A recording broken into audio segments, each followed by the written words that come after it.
Най-трудно е да намериш своята първа работа, смятат специалисти. Младите са много по-притеснени и много по-взискателни, защото не им се е случвало досега. Младежката безработица във Велико Търново е близо 20% по данни на Бюрото по труда.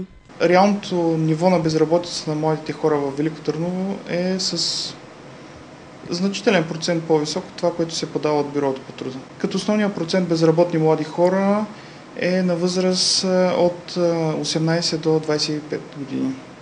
25-годишната Ралица Ганчева е завършила психология през 2011 година. Търси работа по специалността си повече от 3 години, но без успех. Причината – няма достатъчно опит.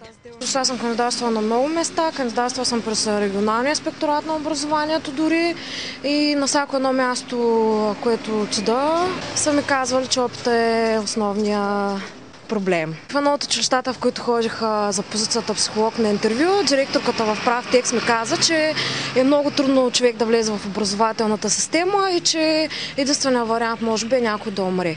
От няколко месеца Ралица работи като продавач-консултант, въпреки че много иска да се реализира по специалността си. Пред повечето младежи стои тежкия избор дали да работят по професията, за която са учили и да получават по-малко пари, или да изберат тази, на която може да не получават удовлетворение, но да са финансово независими. След като ние сме завършили, няма как да имаме 3 или 4 години стаж по дадената специалност, по която кандидатстваме. Няма как да имаш опит, без да някой да ти даде шанс да го натрупаш този опит.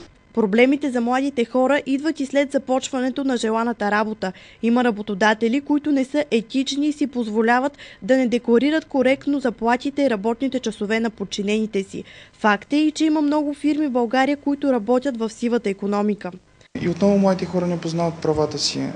Имам предвид работа без трудови договори, работа без граждански договори, работа в сферата на сивата икономика, нерегламентирано плащане, осигуряване на минимална работна заплата. За много млади хора решението на проблема с намирането на работа е едно – заминаване за чужбина.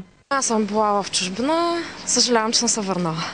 И аз може би ще ходя в чужбина, защото родителите ми са там. Младите хора трябва да бъдат упорити в търсенето на работа, каза още Николай Петров. Това смята да направи и Ралица, която в момента учи втора магистратура, защото иска да се развива и някой ден да се реализира в сферата на образованието.